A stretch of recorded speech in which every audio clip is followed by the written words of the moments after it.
Hey, what's up, everybody? Today I got Dwayne with us. Dwayne's one of our neighbors.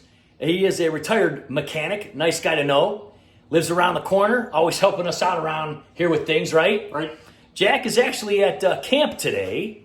Does a couple of weeks of science camp when summer starts. Just had his last day of school starting that. So Dwayne and I are going to check this out. Now, we did a video recently talking about the RYOBI and about how the power was kind of dying a little quickly. We ended up calling RYOBI and they said, it sounds like from your symptoms, one of your batteries may have died. The way to test it is you have to take it out, you have to test one of them, and so we're going to be taking you through this real quick, and we're going to see what happens. Okay, so just a few screws and those panels come right off. You can see the batteries are on this tray. We're going to take those out, but we don't have to take this side one off, but I did want to do this right away before I forget. That's a little speaker. Now, I've seen on YouTube quite a few people do this. Looks like a lot of these speakers are different, but go ahead, turn that on again, Dwayne, so we can hear. That's how loud that is, all right? Now, watch what happens when I just put my thumb over this. Huge difference. You can tell the dogs don't like it either. They're trying to break through the door. They hate that high pitch. So we're gonna throw some tape on there. All right, we didn't just use duct tape, dude, did we? We used good old Gorilla Tape. You can see what a massive difference that makes. It's literally like 1/10 of the noise. In fact, the dogs aren't even barking, so it doesn't bother them, doesn't pierce their ears. I'd be out here plowing and backing up, and George would be freaking out every time I backed up in the driveway. All right, so this is the main connection. Basically, we just disconnected that. And so then after that, this whole thing's gonna slide right out, huh? Yep. All right, so just taking this one screw out here. And what I'm gonna do is, I'm gonna go get a cart. We actually have a cart that we use for wood and stuff in the house. It'd be perfect for this. They do recommend doing something like that. If you don't have that, you might wanna use a dolly or something of that nature, but we're gonna get our cart and show you how we're gonna do this. Okay, so we got a little cart set up. It's not exactly level, but again, at least we don't have to pick it up off the ground. We can slide them out, we can move it. Of course, you could probably set it on something. I'll see if I got some wood or something. So we're gonna take the rest of these bolts out now. And this is the big one, huh? Mm-hmm. So we're gonna take that one out. Pop that sucker right out. Look at that big old bolt. Holds that in there. All right, so Dwayne's holding the bottom one. We're gonna take these two bolts out now. Apparently, we looked and these washers are something you do not want to lose because it holds that space there. So be careful when you take them apart there.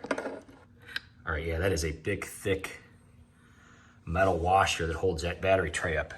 So there's that one, and then we're gonna get the one out the other side. Now you can see there's these like little, looks like nylon rails or something almost where this slides. We're gonna see how easy this is to move. It is very heavy. We'll see if we can do it. We're pretty tough guys, right, Dwayne? Yeah, right. Okay, so that we already all disconnected, but there is a little plug here that you have to disconnect.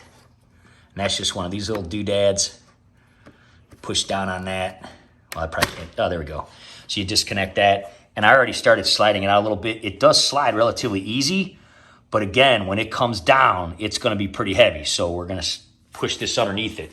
Now, we're not really gonna be able to hold the camera and do this, but we'll just slide it out and show you the aftermath. Okay, so we took a couple of bricks and put them on this and only had to slide it out about halfway to get to these two. These little covers were on top. They lifted right off, no problem. So now we're gonna commence the testing on the first two here. And then Dwayne was also saying, where's that little piece that oh, this guy. You gotta make sure that you don't lose this. This is sitting on top of here too. Because again, these things are all spacers to keep these batteries. This holds the screw in. And that screws it in. Yeah. Yeah, so make sure you don't lose that. These kind of things go falling off. Okay, so we've got this out. And so Dwayne was explain that again. So the these front two batteries are what now? They get they charge the whole thing to the back. They're running series. And right now, when they're all connected, you have 48 volts. So you want to disconnect each battery, so you have 12 volts in each battery. And test it separately. So you want to take off these terminals, right here, and you want to make sure when you're doing that you don't touch any of this other metal with the metal wrench, because that'll like ground it and you'll get a spark, huh? Big spark. Bad news.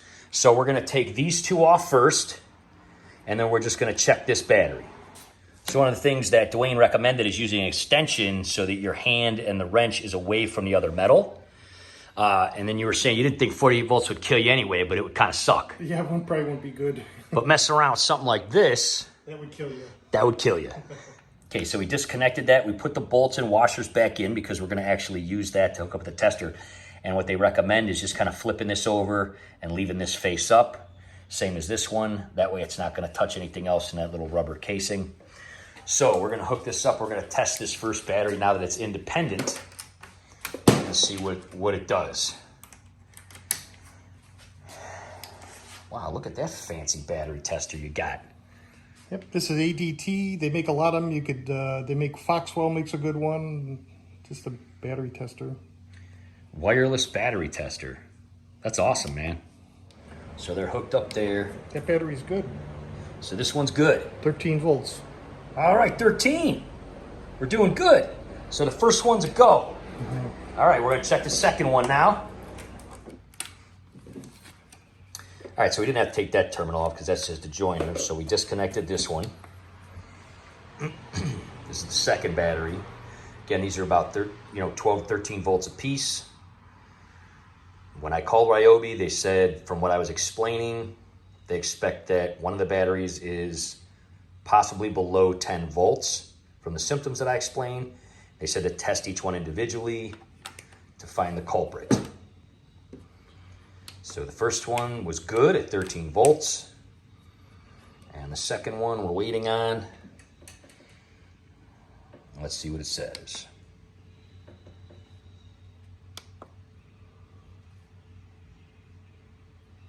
$13. Yeah, it's good.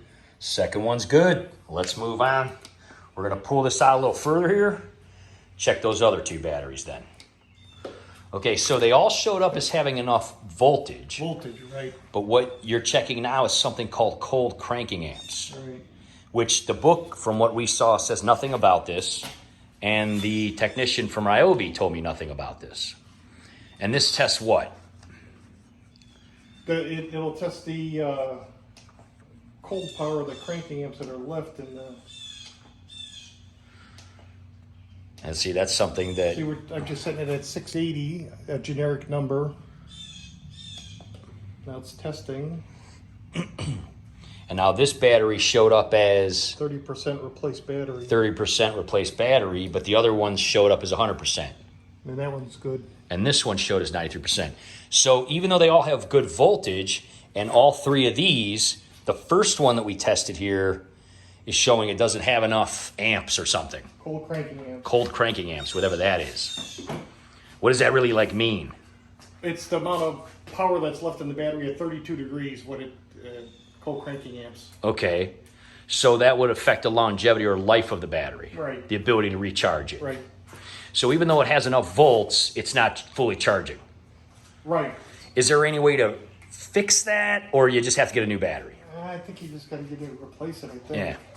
Well, everyone that I called that RYOBI suggested is no longer showing that they have it available. But here's what I noticed. There's literally a phone number right on this thing.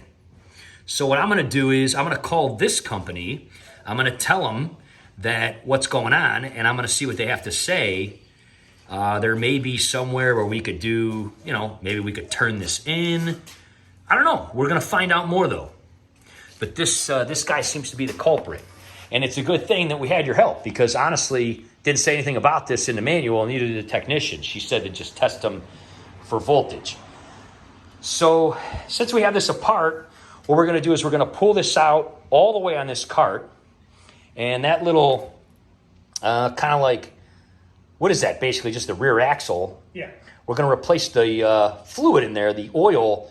It says to do it at 100 hours, but we've had this for 2 years. It only has 50 hours because we don't cut it that often. We just don't have the time to do it. And since it's so good and powerful, we do it less often, and it doesn't give us any problem. So since we have this all apart, we're going to take that off. We're going to show you guys how to do that. And that is just this stuff right over here. Just get gear oil. It's a 80 weight 90. and it only takes 250 milliliters. This is the smallest I could find. It was like $5 or $6 at a little generic auto parts store. So we're gonna do that real quick since we got this apart. And then we're gonna put all this back together. It is still running for about an hour and a half to 2 hours, but it is not lasting 2.5 hours like it should. So this is not necessarily something we have to do right away. My fear is that if we don't fix it and another one goes, then we might not have nearly enough power. So we're gonna call and see what we can find out. All right, so here's what happened. We ended up calling them and all that. We ended up finding a place right here in Cleveland that actually sells these batteries. And they sell them for cheaper than they are from the distributors. They got these for about $250 with tax and everything. And they do take the old one and they do recycle it. And it's just like when you use a regular kind of, car battery or anything, there's like a core charge if you don't have it. So they're gonna take this one, they recycle them, and they're gonna give us another one for $250 out the door. That's like tax and everything. I don't have to pay delivery charge or nothing. It's downtown Cleveland, about 15, 20 minutes away, not a big deal. Gonna probably run tomorrow to get that. And then basically what we're gonna do is we're gonna put it in here. And what they said is, he said, when these are connected like this, if you continue to use this, it'll cause the other 3 to have issues and drain down, which of course I knew was the case, which is why I want to fix this. And so this, again, 2 years, not horrible, but I don't want any more of these to go bad. I mean, imagine replacing one of these like every year. That would suck. So anyway, tomorrow we're going to get a new one. We're going to take this one in.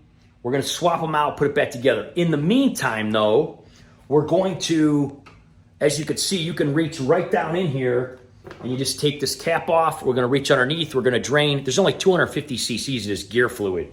We're gonna drain it, we're gonna put it back in, super easy, just like doing a little oil change or something. All right, so here we go. Pretty easy. It is an Allen wrench, so you gotta take the old Allen wrench, get up underneath here, take it off.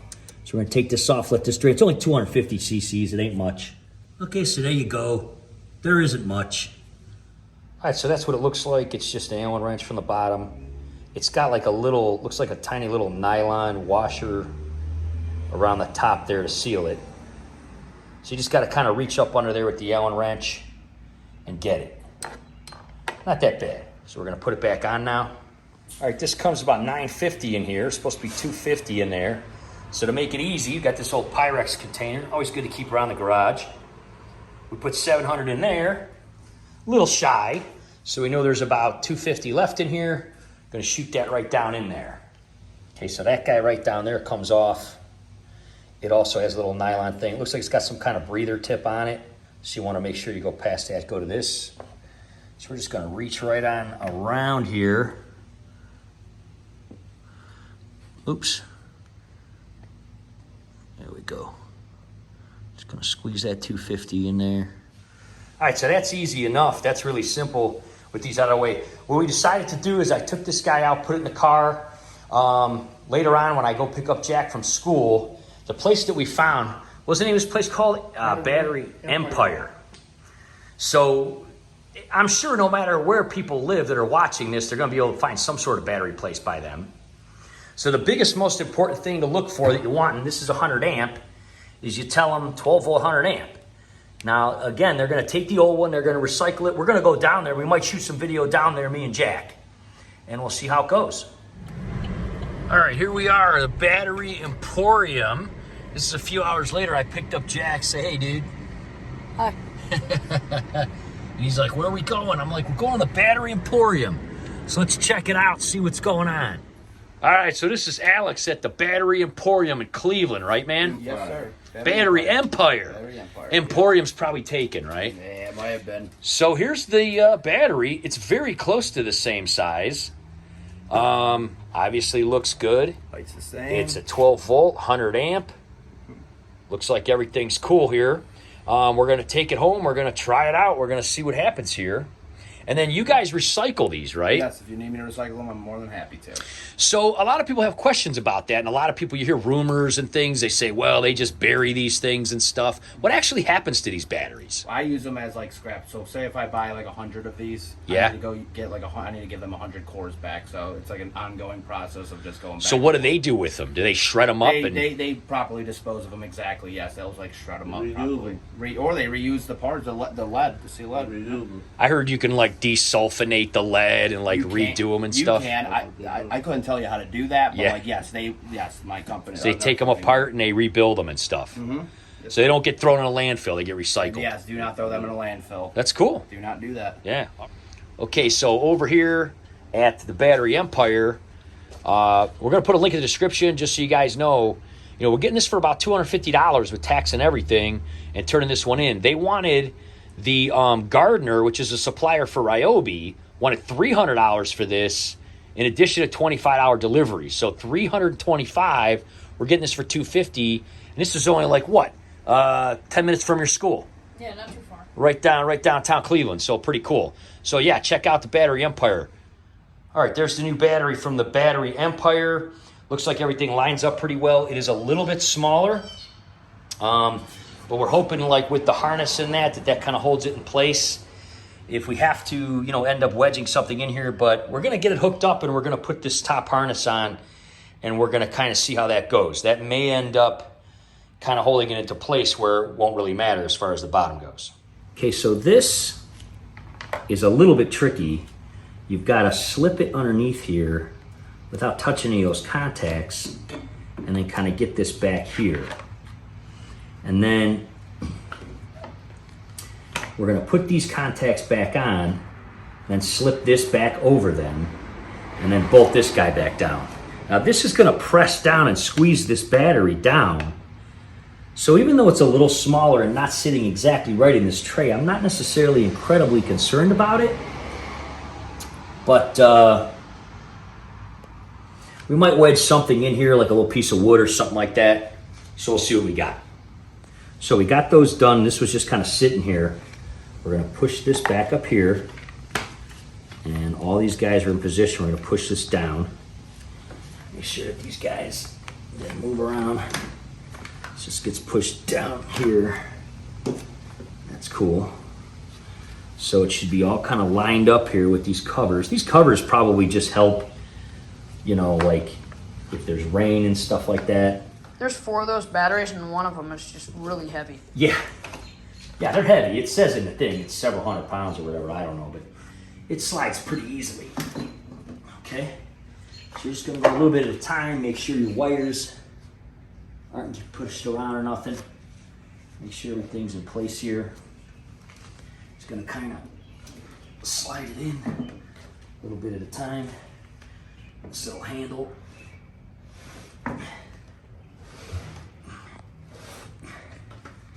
All right. Move this out of the way. That was very helpful.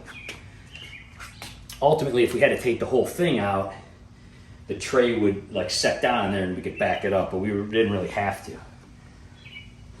Push it in. And now show this. We're gonna hook this back up. Not sure exactly what this is, but it needs to be hooked back up. It's still a little bit far away, so I'm gonna scoot it in a little bit more. There we go. And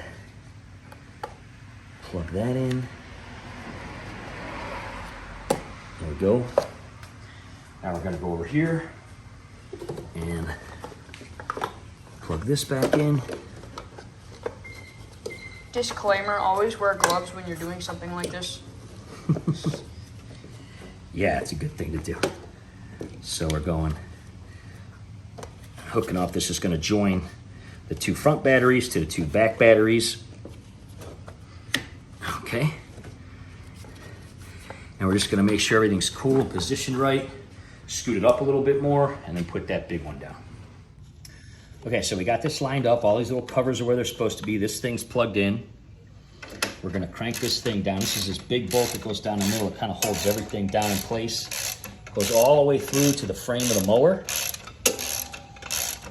And so we have successfully gotten a new battery. We have successfully dulled the backup beep. And we have successfully changed the rear axle fluid. So we're gonna crank this down. We're gonna get all these covers on here. We're gonna fire this baby up. Okay, don't forget these big old washers at the back of the tray. Put that in, bolt on the bottom. Gonna secure those back down now. Forgot the cover. Now it's on there, right? All right, so just putting these last few screws in for the cover.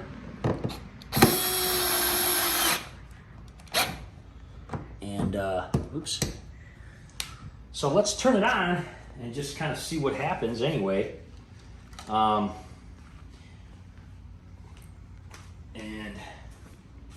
just see what she does.